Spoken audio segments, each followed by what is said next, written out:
Yang kedua, saya kabur masa pengakuan dosa setahun sekali. Itu ada pengakuan dosa di dalam Katolik itu sendiri ya, pengakuan dosa kepada Romo. Nah, kenapa saya kabur, saya bertanya nih, Bapak Romo, kenapa kita ini mengaku dosa kepada manusia? Bukankah lebih baik kita mengaku dosa kepada Tuhan langsung? Apakah Bapak Romo ini bisa menghapus dosa saya? Nah, saya bilang. Lalu diam katanya, jangan tanya itu lagi katanya. Lalu saya bertanya lagi, Bapak Romo, siapa yang ampuni dosa Bapak Romo ini? Saya kan minta ampun, mengaku dosa kepada Romo. Lalu yang menghapus dosa Romo itu siapa? Saya tanya. Lah, di situ saya dibentak, jangan ditanya-tanya lagi gitu kan? Jadi saya diam lah.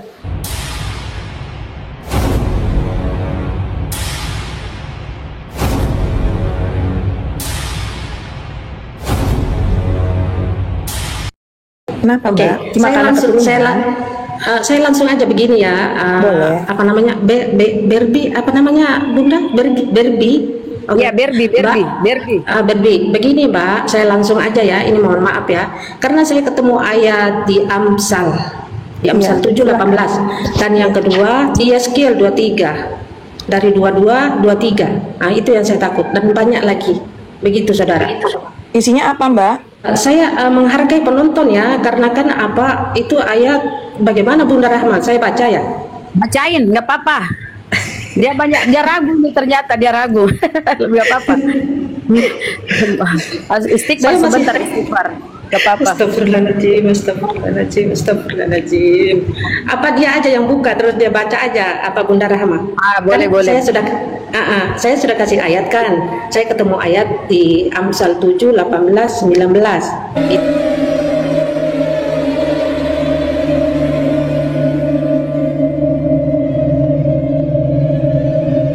Itu. Lalu di Yeskiel 23. Itu yang saya ketemu, makanya saya mengatakan saya takut ketika saya menikah masih di Kristen, karena ajaran ini nggak masuk di akal kita.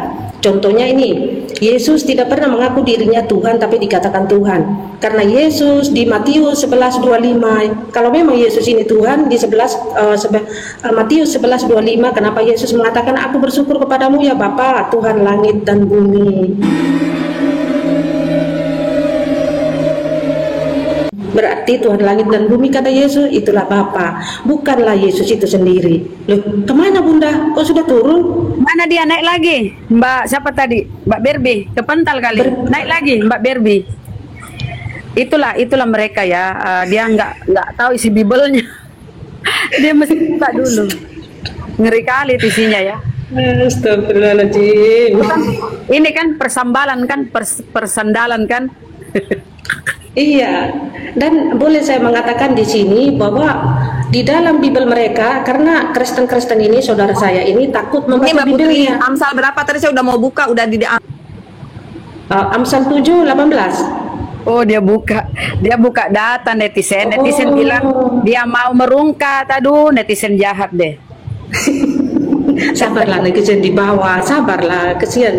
Mungkin dia buka data mungkin. Kalau Ya, Bunda Rahma, kalau nggak bisa dia tuh.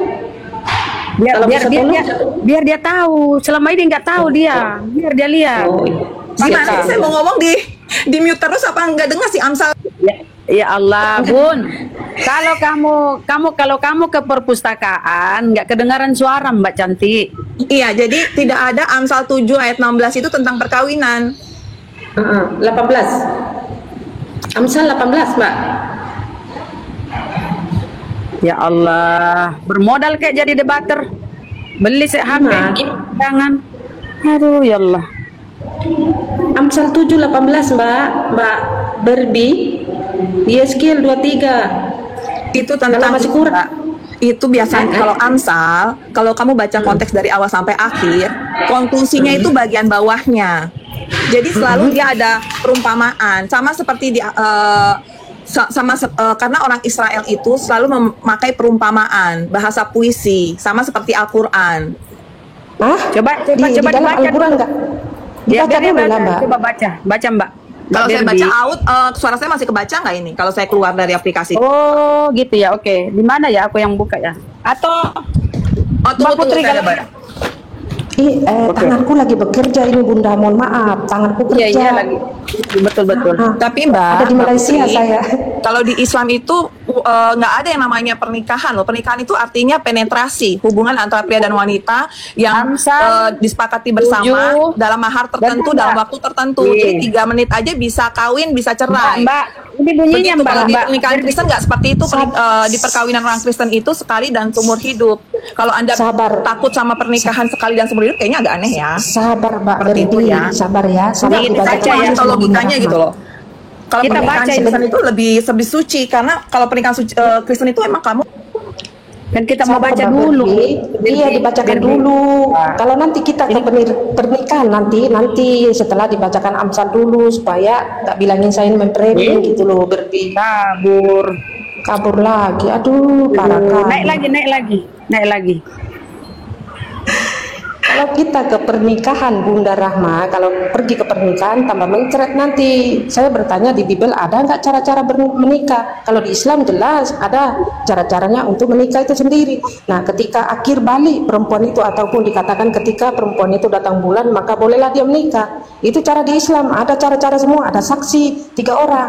Nah, kalau saya tanya di Kristen itu ada nggak cara-cara menikah di dalam Bible itu? Ah, justru nanti mencret lagi tuh kalau saya ke situ nanti. Jadi Benar-benar. Masya Allah ya. Jadi teman-teman, bila kalian mempergunakan akal, insya Allah akan mendapatkan kebenaran. Mbak Putri Sumba ini, ya, dia pergunakan akalnya. Coba ceritakan ketika bergereja sebelum mualaf, coba apa dimarahi sama kakaknya atau pendetanya? Coba dikisahkan dulu. Oke, yang pertama Bunda, yang pertama saya tanya sama romo saya, karena di Katolik itu dipanggil romo ya, kalau di lain itu dipanggil pendeta gitu ya. Nah, saya menanyakan satu ayat di Yohanes 17 nomor 3. Saya tanyakan sama Bapak Pendeta saya untuk menjelaskan ayat itu.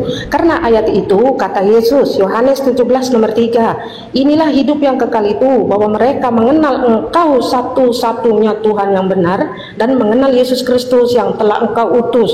Itu perkataan di Yohanes 17 nomor 3. Ketika saya tanya pendeta saya, jelaskan ayat itu, tolong jelaskan apa maksudnya di situ. Nah, ketika saya bertanya, Bapak Pendeta saya bilang jangan dibahas itu, jangan ditanya-tanya ayat itu, imani aja, asalkan kamu percaya Yesus itu Tuhan, maka dosamu sudah ditebus katanya. Lah, ini kok tambah gabrul ini. Masa buat jahat bagaimana dengan percayanya Yesus itu Tuhan, dosamu sudah ditebus? Kan tambah aneh saya berpikirnya. Kita yang berbuat dosa, bagaimana mungkin dikatakan itu Yesus yang menanggung dosa, Tuhan itu yang menanggung dosa? Bagaimana itu, kan nggak masuk di akal gitu loh.